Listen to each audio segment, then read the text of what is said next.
क्या बिहार में सरकारी नौकरियों की तैयारी करने वाले लाखों युवाओं के सपनों का सौदा अब किसी एक दो पन्नों के पेपर लिख तक सीमित नहीं रहा, बल्कि इसके पीछे एक ऐसा हाईटेक और संगठित पैरेलल गवर्नमेंट सिंडिकेट काम कर रहा है जिसके पास वीडियो से लेकर परीक्षा बोर्ड के अधिकारियों के असली नकली मोहरे मौजूद हैं। जरा सोचिए, जब पुलिस एक लॉज के सामान्य से कमरे और एक हाई स्कूल के टीचर की ब्रेजा कार पर रेड मारती है तो वहां से सिर्फ क्वेश्चन पेपर की फोटोकॉपी नहीं मिलती, बल्कि मिलती है अलग अलग अधिकारियों की 9 सरकारी मुहरे, 20 से ज्यादा छात्रों की original educational certificates, blank cheque और सबसे हैरान कर देने वाली चीज, एक ही इंसान की फोटो लगे 2 अलग अलग नामों और पतों वाले फर्जी आधार कार्ड। लेकिन गया के इस पूरे ऑपरेशन का सबसे बड़ा और खौफनाक इनसाइड सस्पेंस तो अब सामने आया है। आखिर कैसे बिहार पुलिस रेडियो वायरलेस भर्ती परीक्षा में डमी कैंडिडेट्स बैठाने और फर्जी मुहरों के दम पर बैकडोर एंट्री कराने का यह खेल महीनों से चला जा रहा था। आखिर उस बायोलॉजी टीचर का इस सिंडिकेट से क्या कनेक्शन है जिसकी कार में धांधली की पूरी किट मौजूद थी, और इस मास्टरमाइंड शिवम राय का नेटवर्क क्या सिर्फ गया तक सिमटा है या फिर इसके तार पटना से लेकर बिहार के दूसरे जिलों और सरकारी दफ्तरों से जुड़े हुए हैं। नमस्कार, आप देख रहे हैं वाइबिन बिहार झारखंड। मैं हूं आपके साथ मुदिता त्रिपाठी। पूरे मामले की शुरुआत होती उस वक्त जब बिहार पुलिस रेडियो वायरलेस भर्ती परीक्षा चल रही थी। पुलिस के पास एक ठोस और गुप्त इनपुट आया कि गया शहर के गंगो बिघा स्थित केपी लॉज में कुछ लोग इस परीक्षा में बड़े पैमाने पर गड़बड़ी कराने की तैयारी में जुटे हैं। जैसे ही रामपुर थाना पुलिस ने केपी लॉज में अचानक छापेमारी की, वहां मौजूद सिंडिकेट के सदस्यों में हड़कंप मच गया। लॉज के बाहर खड़ी एक ब्रेजा कार में सवार होकर कुछ लोग तेजी से भागने की कोशिश करने लगे। पुलिस ने मुस्तैदी दिखाते हुए कार को तो मौके पर ही जब्त कर लिया, लेकिन 2 मुख्य संदिग्ध अंधेरे और अफरा तफरी का फायदा उठाकर फरार होने में कामयाब रहे। शुरुआत में एक व्यक्ति को हिरासत में लेकर पूछताछ भी की गई, पर उस वक्त सीधा कनेक्शन ना मिलने पर कानूनी प्रक्रियाओं के तहत उसे छोड़ दिया गया। लेकिन असली धमाका तो तब हुआ जब पुलिस ने उस जब्त ब्रेजा कार की तलाशी ली।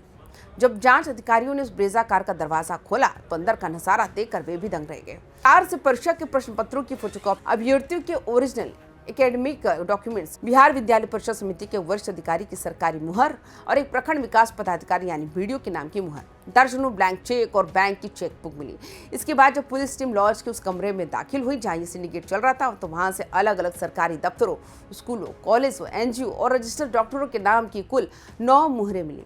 करीब 18 से 20 अभ्यर्थी के असली अंक पत्र और सर्टिफिकेट्स बरामद हुए। इसके अलावा blank cheque, pan card, ATM card, driving licence और एक ऐसी डायरी मिली जिसमें दर्जनों छात्रों के नाम, पते और पैसों का हिसाब किताब लिखा हुआ था।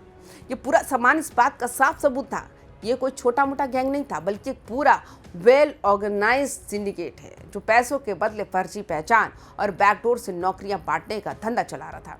पुलिस जांच में जब जब्त ब्रेजा कार का रजिस्ट्रेशन नंबर खंगाला गया तो पता चला ये कार गया के कासमी हाई स्कूल में पदस्थ बायोलॉजी टीचर मोहम्मद दिलशाद अहमद के नाम पर दर्ज है। स्कूल रिकॉर्ड के मुताबिक घटना वाले दिन टीचर साहब छुट्टी पर थे। अब पुलिस इस एंगल की गहराई से पड़ताल कर रही है, क्या ये कार किराए पर दी गई थी या फिर इसमें सरकारी सिस्टम से जुड़े किसी बड़े नेटवर्क की सांठगांठ है। दूसरी तरफ इस पूरे सिंडिकेट को चलाने वाले मास्टरमाइंड के रूप में आंती थाना क्षेत्र के दौरमा गांव निवासी शिवम राय का नाम सामने आया है। पुलिस सोर्सेस के मुताबिक ये इसी केपी लॉज में कमरा लेकर इस पूरे धांधली नेटवर्क का कमांड सेंटर चला रहा था।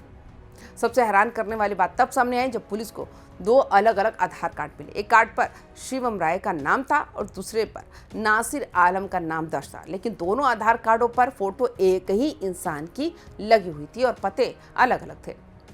यानी डमी अभ्यर्थी बनाकर परीक्षा हॉल में दूसरे की जगह किसी और को बैठाने का पूरा ब्लूप्रिंट पहले से तैयार था।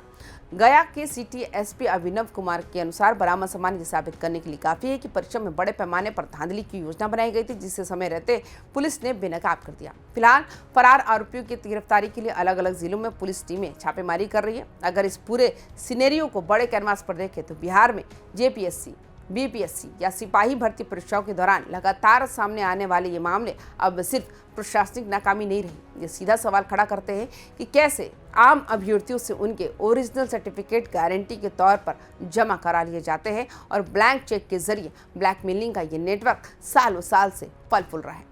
जब तक फर्जी मुहरों और सॉल्वर गैंग के अकाओं को राजनीतिक और प्रशासनिक संरक्षण मिलता रहेगा, तब तक आम छात्रों का भरोसा इस पूरी परीक्षा प्रणाली से उठता रहेगा। तो दोस्तों, आज के इस पूरे घटनाक्रम का सबसे बड़ा निष्कर्ष यही निकलता है कि गया पुलिस की सतर्कता से एक बहुत बड़ी परिषद धांधली टल तो गई है, लेकिन असली चुनौती अब उन मुख्य चेहरों और सफेद पोशों तक पहुंचने की है जिनके दम पर ये सिंडिकेट सरकारी मोहरे और ओरिजिनल कागजात अपने पास रखने की हिम्मत जुटा पाते हैं। तो आपको क्या लगता है कि ऐसे सॉल्वर गैंग्स के खिलाफ केस दर्ज करना काफ़ी है या फिर इनके लिए कोई कठोर और सख्त कानून बनना चाहिए? क्या इस केस के तार किसी बड़े नेटवर्क से भी जुड़े हो सकते हैं? अपनी बेबाक राय कमेंट बॉक्स में जरूर साझा करें और तमाम खबरों के लिए देखते रहिए YBN बिहार झारखंड। नमस्कार।